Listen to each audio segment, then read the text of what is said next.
محترم ناظرین، السلام علیکم ورحمۃ اللہ وبرکاتہ۔ میرے باپ نے میرے حصے کی ساری زمین میری بیوی کے نام کر دی، جسے میں نے مار مار کر گھر سے نکال دیا تھا اور اپنی پسند سے شادی کر لی۔ پہلی بیوی کو ڈھونڈا تو پتہ چلا کل ہی اس کی موت ہوئی ہے۔ میں بھاگم بھاگ قبرستان چلا گیا اور کاغذات بھی ساتھ لے کر گیا تاکہ بیوی کی قبر کھود کر انگوٹھے کا نشان لگا سکوں۔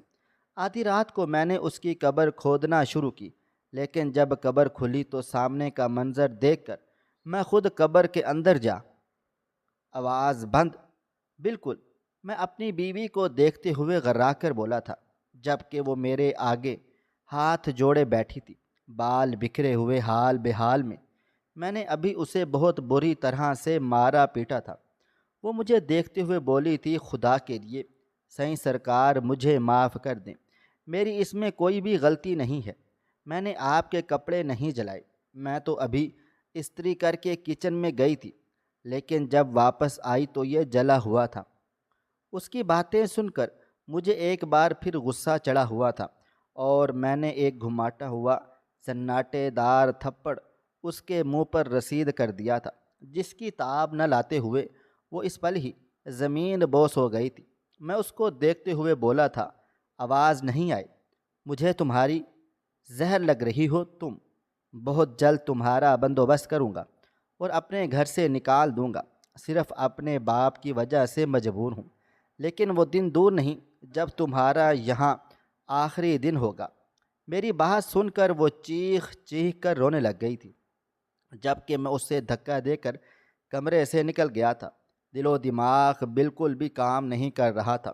میں اپنی پسند سے شادی کرنا چاہتا تھا، لیکن میرے باپ نے اپنی پسند سے شادی کروائی تھی اور میرے متھے مار ڈالی تھی۔ مگر مجھے حنین ایک آنکھ نہیں بھاتی تھی۔ دیکھنے میں کافی خوبصورت تھی، مگر میری آنکھوں میں وہ بالکل بھی نہیں بھاتی تھی۔ میرا بس نہیں چلتا تھا کہ میں اس کا حشر نشر کر دوں، لیکن بس اپنے باپ کی وجہ سے میں بے حد مجبور تھا۔ تمام جائیداد اور کاروبار کا مالک میرا باپ ہی تھا۔ میں باہر کو آ گیا تھا، میرا ارادہ اب دکان پر جانے کا تھا، مگر اسی پل میرا موبائل فون رنگ ہوا تھا۔ میں نے کال ریسیو کی اور آگے سے جو بات مجھے کہی گئی وہ میرے رونگٹے کھڑے کر گئی تھی۔ میں بے ساختہ بولا تھا، خبردار، جو تم نے اپنے ساتھ کچھ بھی کیا، میں کچھ دیر میں آ رہا ہوں، تم اپنا خیال رکھو۔ لیکن دوسری طرف میری کوئی بات سنی ہی نہیں گئی تھی، بلکہ محض اپنی سنا کر فون کاٹ دیا گیا تھا۔ میں نے اپنا سر ہاتھوں میں گرا لیا، مجھے کچھ سمجھ نہیں آ رہا تھا کہ میں کیا کروں۔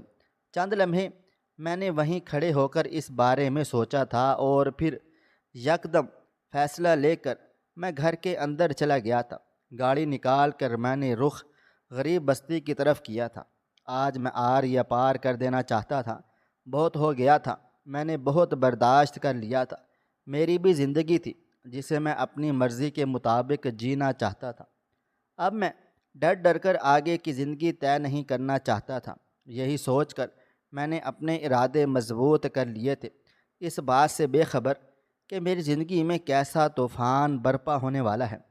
خدا تعالیٰ مجھے کس طرح عرش زمین پر پٹکنے والے ہیں۔ ایک مختصر مسافت کے بعد گاڑی ایک غریب علاقے میں داخل ہو گئی تھی۔ جگہ جگہ بچے کھیل کود رہے تھے، کہیں دور دراز سے کتے بھونکنے کی آوازیں بھی آ رہی تھیں۔ عورتیں آپس میں لڑائی جھگڑا کر رہی تھیں۔ میری گاڑی ایک چھوٹے سے گھر کے سامنے جا کر رک گئی تھی۔ میں بھاگنے والے انداز میں گھر کے اندر کو داخل ہوا تھا اور سامنے کا منظر دیکھ میری جان حلق میں ہی اٹک گئی تھی۔ میری محبت، میری شاہین، ہاتھ میں چھری لیے کلائی پر رکھی بیٹھی تھی۔ اس کی ماں، بہن اور بھائی پاس ہی کھڑے اس سے چھری چھیننے کی تگ و دو میں تھے۔ میں فوراً سے بولا تھا، یہ کیا ہو رہا ہے شاہین؟ تم پاگل ہو گئی ہو کیا؟ میری دھاڑ سن کر اس نے بے ساختہ سر اٹھایا تھا اور مجھے دیکھتے ہوئے بولی تھی، ہاں ہو گئی ہوں پاگل، کیونکہ تمہارے نزدیک میری کوئی اہمیت ہی نہیں ہے۔ تم صرف اور صرف اپنی پہلی بیوی کو چاہتے ہو، جو تمہارا سب کچھ ہے۔ جبکہ میں اپنا سر تھام گیا تھا اور فوراً اس کی طرف قدم بڑھا دیے تھے۔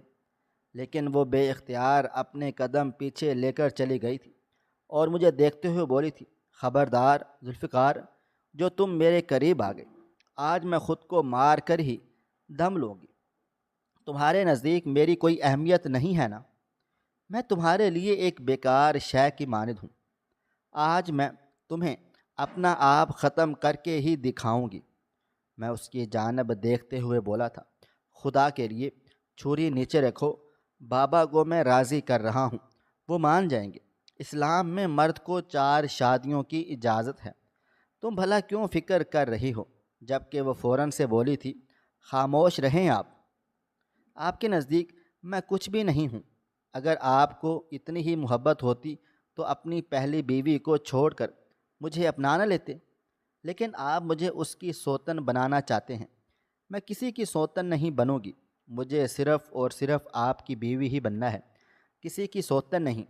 بتائیں، مجھے کریں گے مجھ سے نکاح اور دیں گے اسے طلاق؟ وہ سراپا سوال بنی میرے سامنے کھڑی ہوئی تھی۔ چند لمحے میں اپنی جگہ پر کھڑا خاموش رہا تھا اور پھر بے اختیار سر ہاں میں ہلاتے ہوئے بولا تھا، میں وعدہ کر رہا ہوں کہ ابھی ہم نکاح کریں گے۔ اس چھری کو نیچے رکھو ورنہ مجھ سے برا کوئی بھی نہیں ہوگا۔ میری دھاڑ سن کر اس نے چھری دور پھینک ڈالی تھی اور روتے روتے زمین پر بیٹھ گئی تھی۔ میں نے بے اختیار آسمان کی جانب دیکھتے ہوئے خدا کا لاکھ لاکھ شکر ادا کیا تھا۔ وہ لڑکی میری جان نکال چکی تھی۔ لمحہ لگا تھا اور پورا تختہ پلٹ گیا تھا۔ اس کے بھائی نے فوراً ہی نکاح کے انتظامات شروع کر دیے تھے۔ ایک لمحے کے لیے مجھے ایسا محسوس ہوا تھا کہ پہلے سے ہی تمام تیاریاں مکمل تھیں، صرف مجھے راضی کیا گیا تھا۔ مگر فی الحال میں خاموش رہا تھا۔ شاہین مجھے بہت پسند تھی، میں اس سے بہت محبت کرتا تھا۔ میں نے جب اپنے باپ کے سامنے شاہین کا ذکر کیا تھا تو انہوں نے صاف انکار کر دیا تھا۔ ان کا کہنا تھا کہ شاہین ایک غریب طبقے کی لڑکی ہے جس کے پاس نہ عقل ہے اور نہ ہی شعور، اس لیے میں اپنی پسند کی لڑکی لاؤں گا۔ ہم دونوں باپ بیٹے کے درمیان خوب اختلاف ہوئے تھے۔ میں نے بابا کا گھر بھی چھوڑ دیا تھا، لیکن ان کی ہی ایک ضد تھی کہ اگر تم نے میری پسند سے شادی نہیں کی تو میں تم سے تمام تعلقات ختم کر لوں گا، اور ان کی عزت کی وجہ سے میں بے حد مجبور ہو گیا تھا۔ نہ چاہتے ہوئے بھی مجھے حنین سے شادی کرنی پڑی تھی، مگر میں نے شاہین سے رابطہ ختم نہیں کیا تھا، اور یہی میری زندگی کی سب سے بڑی خطا ثابت ہوئی تھی۔ چند لمحے کے بعد مولوی صاحب گھر کو آ چکے تھے۔ میرے سامنے حنین کا چہرہ بار بار گردش کر رہا تھا۔ وہ لڑکی مجھ سے بے لوث محبت کرتی تھی۔ میں نے کئی بار اسے مارا پیٹا تھا، کئی بار اسے گھر سے باہر کو نکال دیا تھا، مگر وہ ہمیشہ خاموشی سے سر جھکائے میرے پاس آ جاتی تھی۔ میرا دل بہت پریشان سا ہو رہا تھا، ایسا لگتا تھا جیسے میں کسی بھنور میں پھنس رہا ہوں۔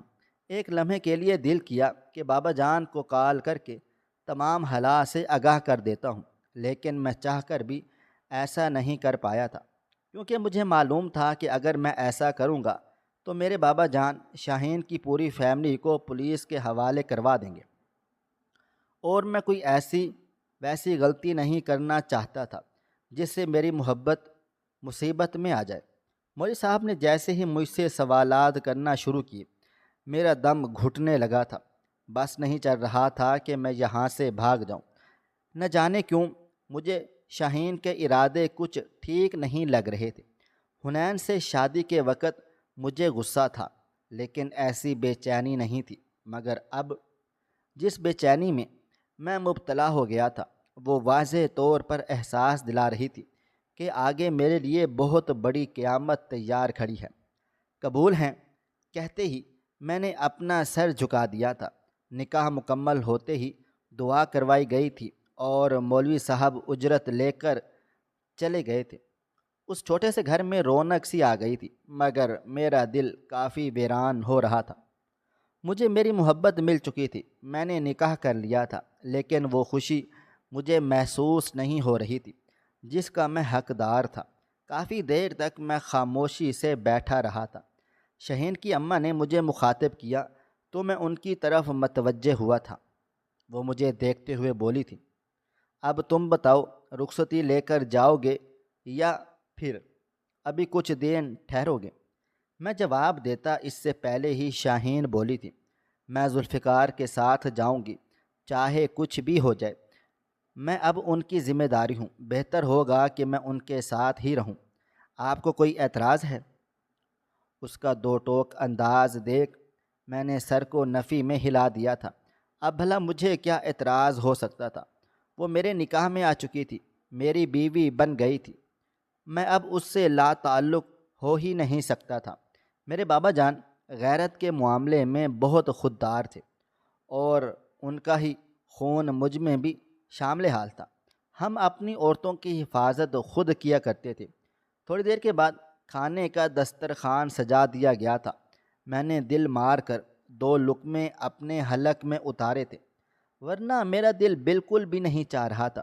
کچھ سوچ کر میں نے اپنے باپ کو فون لگایا تھا۔ پہلی بیل پر ہی کال ریسیو کر لی گئی تھی، اور دوسری طرف سے جو بات مجھے بتائی گئی وہ سن کر میں سناٹے میں آ گیا تھا اور بے ساختہ بولا تھا، کس کی اجازت سے آپ نے یہ کام کیا ہے؟ ایک بار بھی آپ نے مجھے بتانے کا سوچا؟ بابا جان وہ آپ کی بیٹی نہیں، میں آپ کا بیٹا ہوں، کیا ہو گیا ہے آپ کو؟ جبکہ وہ فوراً سے بولے تھے، جب تم اتنے لاپرواہ بن رہے ہو، اس لڑکی کو مار پیٹ رہے ہو، تو میں ایسا ہی کروں گا۔ اب کچھ بھی ہو جائے وہ تمہاری بیوی ہے اور ہمیشہ ہی رہے گی۔ یہ بات تمہیں اب تسلیم کر لینی چاہیے۔ جبکہ میں پیچو تاب کھا کر رہ گیا تھا۔ میں نے غصے سے فون کو بند کر دیا تھا۔ حالانکہ میں نے انہیں کال یہ اطلاع دینے کے لیے کی تھی کہ میں شادی کر چکا ہوں، لیکن اب ان کی بات سن کر میرے خود کے اوسان خطا ہونے کے در پر آ گئے تھے۔ کچھ دیر میں مٹھیاں بھینچے وہیں پر کھڑا رہا تھا، اور پھر چپ چاپ اندر کو آ گیا تھا۔ وہ لوگ رخصتی کی تیاری کر چکے تھے۔ میں دروازے پر ہی کھڑا ان لوگوں کے ملن کو دیکھ رہا تھا۔ شاہین سب سے ملاقات کر کے میرے پاس آ گئی تھی۔ میں نے اس کا ہاتھ تھاما تو وہ بے ساختہ مسکرا دی تھی اور میرے ہمراہ گاڑی کی طرف بڑھ گئی تھی۔ گاڑی میں بیٹھ کر بھی میرا دل و دماغ بالکل بھی کام کاج نہیں کر رہا تھا۔ گھر جا کر مجھے ابھی اپنی پہلی بیوی اور اپنے باپ کو فیس کرنا تھا، اور یہی چیز مجھے بہت زیادہ پریشانی میں مبتلا کر رہی تھی۔ شاہین گاڑی میں بیٹھی مجھ سے کافی بات چیت کر رہی تھی، لیکن میرے پاس اس کے کسی سوال کا بھی جواب موجود نہیں تھا۔ ایک مختصر مسافت کے بعد گاڑی ایک جھٹکے سے میرے گھر کے سامنے آ کر رک گئی تھی۔ میں نے اللہ کا نام لیا تھا اور شاہین کو اترنے کا اشارہ کیا تھا۔ اپنے کپڑے درست کر کے میں جیسے ہی گھر میں داخل ہوا، سامنے کا منظر دیکھ میں نے ضبط سے اپنی آنکھیں میچ لی تھیں۔ میرے بابا جان لاؤنج میں ہی بیٹھے ہوئے تھے اور میری بیوی ان کو چائے پیش کر رہی تھی۔ میں جانتا تھا کہ اب ہنگامہ ہونا لازم و ملزوم ہے۔ اگر گھر پر بیوی ہوتی تو میں اسے مار پیٹ کر خاموش کروا دیتا، لیکن اپنے باپ کے سامنے میں اس پر ہاتھ بھی نہیں اٹھا سکتا تھا۔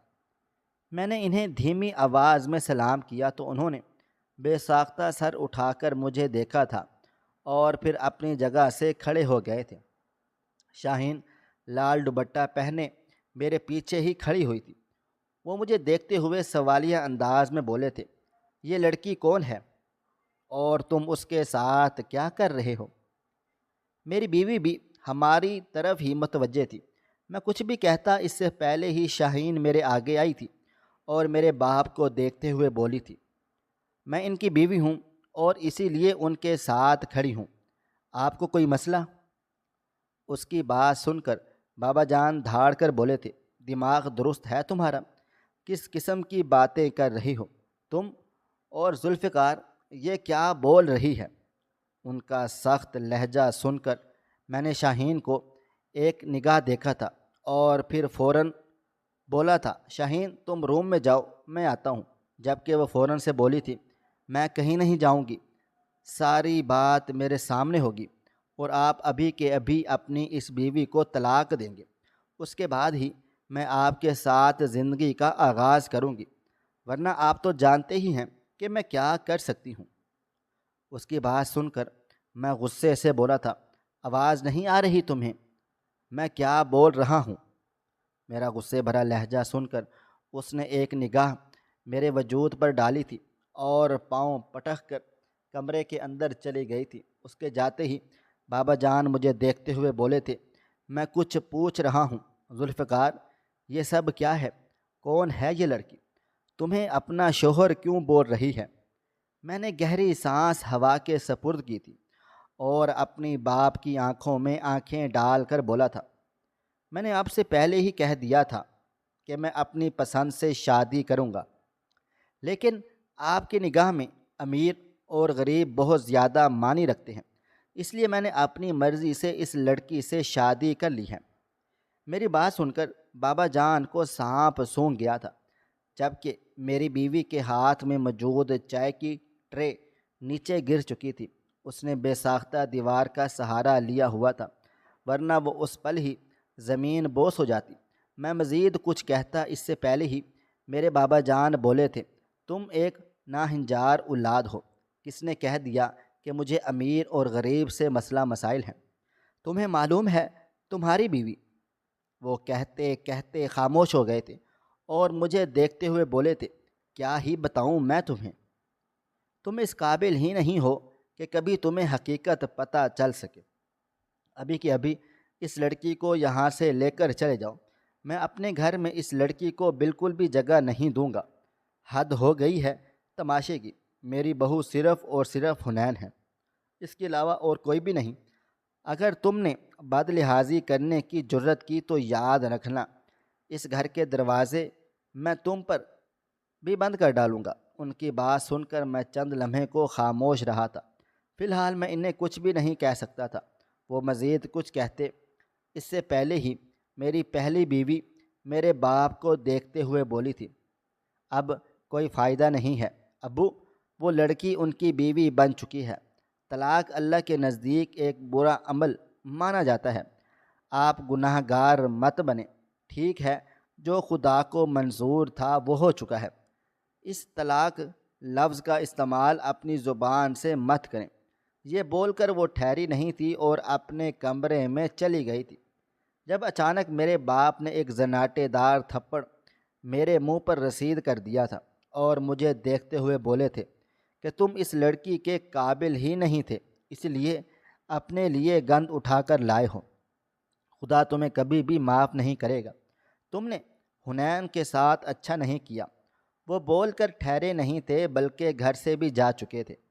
آج تک میرے باپ نے مجھے سخت نگاہ سے نہیں دیکھا تھا، لیکن جب سے میری زندگی میں شہین چلی آئی تھی، میری زندگی کا پہیہ الٹا ہی چل رہا تھا۔ کبھی میرا باپ مجھے آنکھیں دکھا رہا ہوتا تھا، کبھی مجھے ذلیل کر رہا ہوتا تھا، اور کبھی کبھی تو گھر سے نکال دینے کی دھمکی بھی دے رہے ہوتے تھے، اور آج تو حد ہی ہو گئی تھی، انہوں نے مجھ پر ہاتھ بھی اٹھا لیا تھا۔ میرا بس نہیں چل رہا تھا کہ میں کچھ کر بیٹھوں۔ چند لمحے میں اپنی جگہ پر مجسمے کی مانند کھڑا رہا تھا اور پھر غصے سے پاؤں پٹکتا ہوا گھر سے باہر کو چلا گیا تھا۔ فی الحال میں گھر میں نہیں رہنا چاہتا تھا، کیونکہ مجھے معلوم تھا اگر میں گھر میں رہوں گا تو بے وجہ فساد ہو جائے گا، اور ابھی فی الحال میں ان سب چیزوں سے دور رہنا چاہتا تھا، اس بات سے بے خبر کہ میری دوسری بیوی میری غیر موجودگی میں کیا کوہرام برپا کرنے والی ہے۔ کافی دیر تک میں باہر ہی رہا تھا تاکہ گھر کا ماحول کچھ ٹھنڈا ہو جائے۔ رات کے تقریباً 11 بجے میں گھر پہنچا تو مجھے اندر سے برتن ٹوٹنے کی آوازیں آ رہی تھیں۔ میں پریشان ہو کر جلدی سے اندر کو آیا تھا۔ میری دوسری بیوی شاہین غصے سے میز پر سجے برتن زمین پر توڑ رہی تھی، جبکہ حنین سہمی ہوئی نگاہوں سے کونے میں کھڑی اس کا تماشا دیکھ رہی تھی۔ میں غصے سے چلا کر بولا تھا، یہ سب کیا ہو رہا ہے؟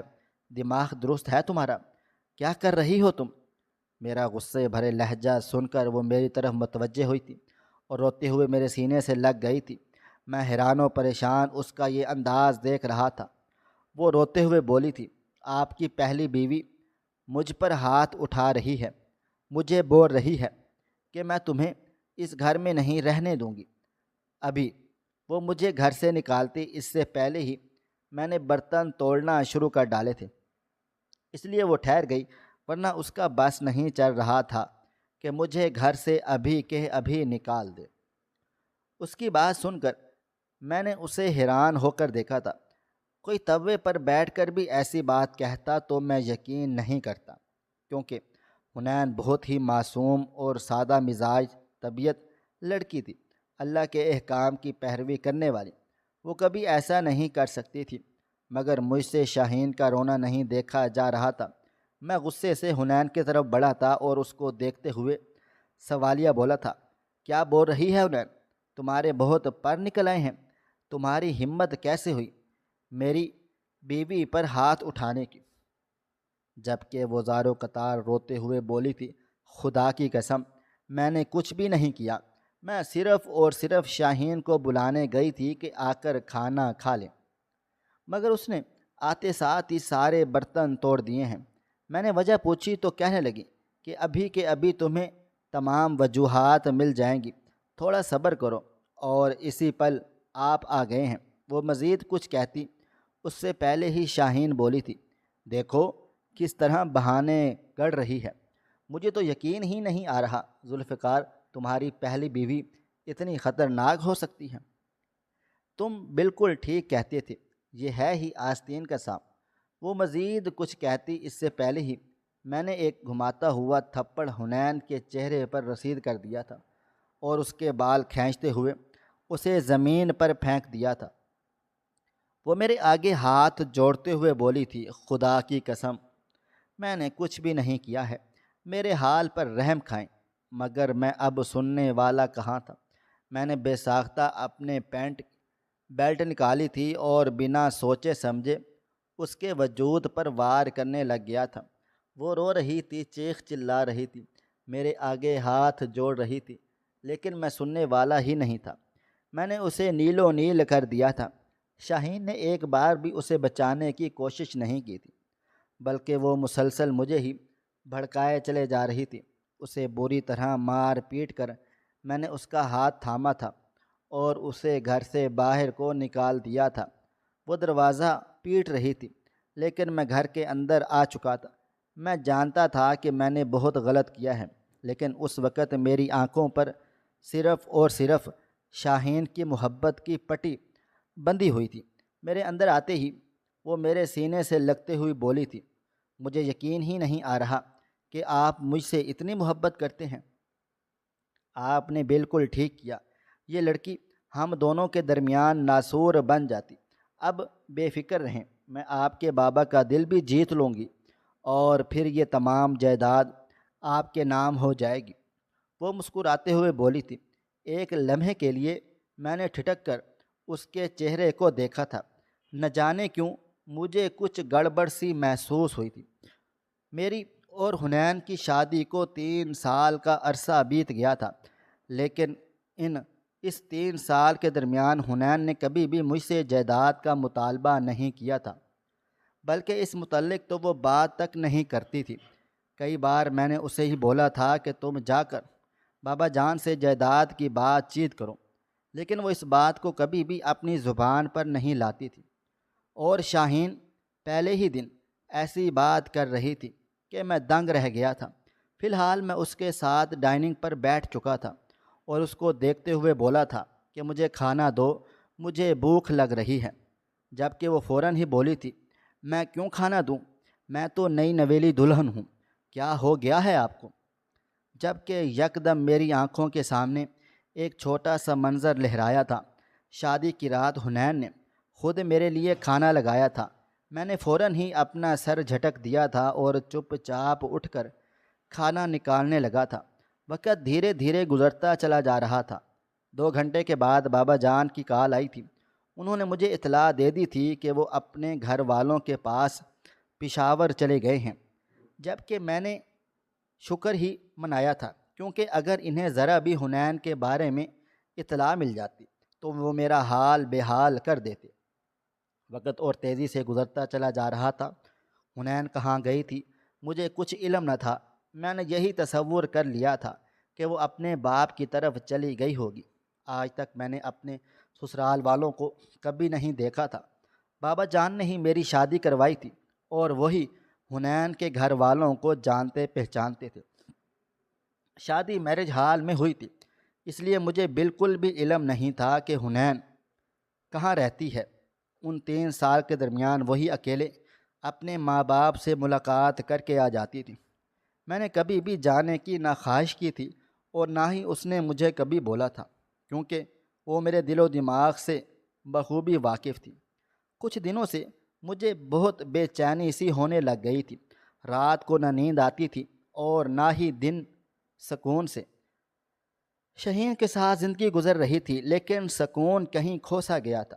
شاہین نے گھر میں ماسیاں رکھ لی تھیں کیونکہ وہ گھر کا کام نہیں کر سکتی تھی۔ میرے پاس اوپر والے کا دیا ہوا سب کچھ تھا، اس لیے میں نے بالکل بھی اعتراض نہیں کیا تھا۔ آج معمول کا ہی دن تھا۔ جب گھر کا دروازہ بجا تھا، میں نے دروازہ کھولا تو سامنے کوریئر والا کھڑا ہوا تھا۔ میں نے اس سے اپنا پارسل ریسیو کر لیا تھا اور سائن وغیرہ کر کے اندر آ گیا تھا۔ پارسل کھول کر دیکھا تو اندر کچھ کاغذات موجود تھے۔ میں نے جیسے ہی کاغذات نکالے تو میں دنگ رہ گیا تھا، کیونکہ یہ کاغذات میری دکانوں کے اور میری جائیداد کے تھے جو بابا جان نے بہت آسانی سے حنین کے نام کر ڈالی تھی۔ میں پورے وجود سے کام اٹھا تھا۔ مجھے یقین ہی نہیں آ رہا تھا کہ میرا سگا باپ ایسا بھی کر سکتا ہے۔ میں نے فوراً سے کال ملائی تھی۔ پہلی بیل پر ہی انہوں نے میری کال ریسیو کر لی تھی۔ میں غصے سے بولا تھا، یہ کیا طریقہ کار ہے؟ آپ ایسا کیسے میرے ساتھ کر سکتے ہیں؟ میں آپ کی اکلوتی اولاد ہوں۔ میں مزید کچھ کہتا اس سے پہلے ہی وہ بولے تھے، تم اکلوتی اولاد نہیں، اکلوتا عذاب ہو۔ حنین کے نام پہ یہ جائیداد میں نے اس لیے کی ہے تاکہ تم ساری زندگی اسے عزت دو جس کی وہ مستحق ہے۔ تمہاری وجہ سے اس نے 2 بار اپنا بچہ کھویا ہے۔ اگر تم نہ مارتے تو آج تمہاری گود میں تمہاری اولاد ہوتی، اور تم اس دن بول رہے تھے نا مجھے غریبوں سے مسئلہ ہے، تو ایسا ویسا کچھ بھی نہیں۔ حنین ایک غریب گھرانے سے ہی تعلق رکھتی ہے، جبھی وہ تمہارے ساتھ گزارا کر رہی تھی۔ ہاں، میں نے تمہاری محبت کے بارے میں بھی تحقیقات کروائی تھیں اور مجھے پتہ چلا تھا کہ یہ لوگ اچھے نہیں ہیں، اس لیے میں راضی نہیں ہوا تھا۔ مگر مجھے معلوم نہیں تھا کہ تم میری معصوم بچی پر سوتن بٹھا دو گے، یہی تمہارا انجام ہے۔ یہ کہتے ہی انہوں نے فون کال بند کر دیا تھا۔ میں فوراً ہی حنین کے گھر کا ایڈریس نکالنے لگا تھا تاکہ اسے فوراً سے گھر لا سکوں۔ تمام جائیداد اس کے نام پر تھی۔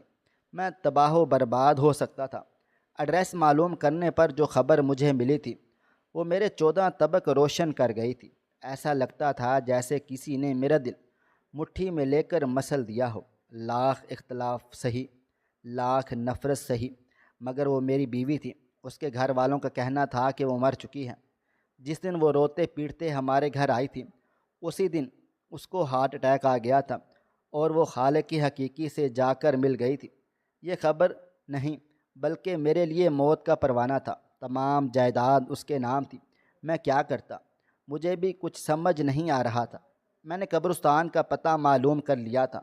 میں ارادہ باندھ چکا تھا کہ انگوٹھا اس کا لگا ہی لوں گا تاکہ تمام جائیداد میرے نام ہو جائے گی، مگر اس کے گھر والوں کا کہنا تھا کہ اس کو مرے ہوئے 2 ماہ ہو چکے ہیں، اور مجھے بالکل بھی سمجھ نہیں آ رہا تھا کہ مجھے یہ قدم اٹھانا بھی چاہیے یا نہیں، کیونکہ 3 دن کے بعد انسان کا جسم گلنے سڑنے لگتا ہے اور پھر مٹی میں ختم ہو جاتا ہے۔ مگر میں ایک بار رسک ضرور لینا چاہتا تھا۔ وقت دھیرے دھیرے گزرتا چلا جا رہا تھا۔ رات کے سائے جیسے ہی چاروں جانب پھیلے، میں نے قبرستان کا رخ کر لیا تھا۔ دل دھڑک رہا تھا، ہاتھ پاؤں کام نہیں کر رہے تھے، لیکن میں ہمت نہیں ہارنا چاہتا تھا۔ اللہ کا نام لے کر جیسے ہی میں نے قبر کی کھدائی شروع کی، میرا دل ہولے ہولے لرزنے لگا تھا۔ تقریباً کچھ گھنٹوں کی محنت کے بعد قبر مکمل طور پر کھل گئی تھی، لیکن سامنے کا منظر دیکھ میرے رونگٹے کھڑے ہو گئے تھے۔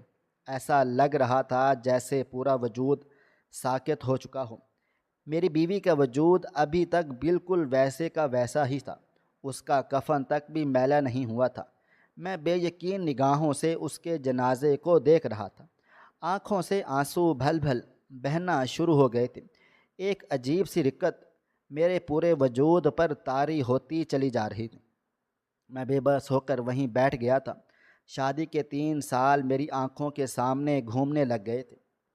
میں کس طرح سے اسے مارتا تھا، پیٹتا تھا، کس طرح سے اسے تکلیفیں پہنچاتا تھا، کس طرح اس پر طنزیہ گفتگو کیا کرتا تھا۔